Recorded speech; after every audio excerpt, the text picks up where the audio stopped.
Hi, this is Alex from phpacademy.org, back with another PHP tutorial for the New Boston. In the last object-oriented programming example we looked at, we created a class called bank account with a property of balance, and we've set this to 10.5 just as an example. We've made this public for now before we talk about properties and their different types. We've just created it public so it can be used by the rest of our page. Now we've also created a method which is called display balance, and we've echoed this out here. You can see it returns a value here of balance and then this balance. So returning the value of the balance, which we've now echoed out onto the screen. But what happens if we want to start to modify this balance? So within a bank account you can obviously display your balance, but you can withdraw and you can add funds to your account. So you can add money. So we can go ahead and we can create another method, and we'll name this first and then we'll talk about how we're going to do it. So we're going to say public function withdraw, and we're going to create the skeleton. So we've got our parentheses here, and then we've got our curly brackets here as well. So within withdraw, what we want to do is, much like a function in normal, like when you're programmed procedurally in PHP, we want to take in a parameter. So I'm going to take in int or amount, for example. That makes it look a bit better. So we have a function now which is called a method, so we're going to be calling them methods, called withdraw. And with this withdraw method we can specify a specific amount of money that we want to withdraw. So let's go ahead and start the calculation. Now what we want to do is, we don't want to return a value to the user because our balance will return a value. Our withdraw is going to do everything in the background to withdraw the funds from the bank account. So what we can now do is we can say this, remember we use the this keyword, or the variable if you like, the variable this corresponds to the whole of our class.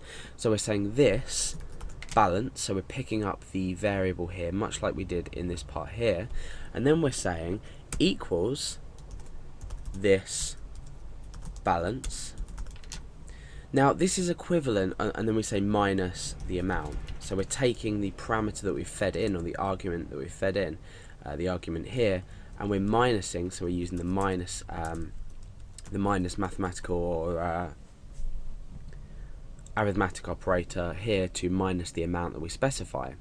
So this is the same as if we were going to do balance equals balance minus amount. However, because we're working within a class, we need to reference it this, and then we use the hyphen and the greater than sign to get the balance from this class. So the current balance which is a property inside this class, is equal to the current balance minus amount. So what we've done here is we've successfully created a method that is going to withdraw a specific amount from our bank account. So let's say before we display our balance we want to withdraw a certain amount. So withdraw a certain amount is obviously going to take away an amount from our balance. So let's go ahead and do this. And then we're just going to touch up this method to ensure that we can't withdraw any more than we actually have in our bank account. So we simply say Alex, remember we've created the new instance of the variable of the class up here. We say Alex, and then we say withdraw, and then obviously in the brackets, much like we did with display data, we didn't put anything in the brackets because there's no arguments in here. With withdraw, we just specify an integer amount. So we could say withdraw 5.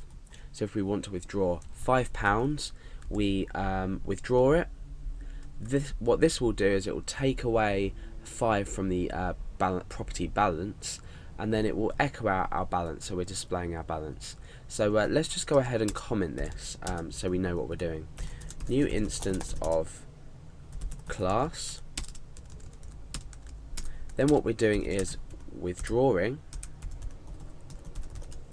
£5, and then we're displaying balance. So what we've done is we've created a new instance, which is fine. Now what we've done, the difference is before we display the balance, we're making a withdrawal of 5. So let's go back. Now what should happen is we should display the balance out as 5.5, as you can see here. So we've displayed the balance out now as 5.5. So we've successfully withdrawn £5 from our bank account. In fact, I'm going to get rid of these comments because I know it's going to make it look a lot messier. Okay, so now what we need to do is check inside withdraw whether we can withdraw this money or not. So what we need to do is we need to create an if statement. We need to say if this balance, and we can pop that in brackets just to make it easier to read.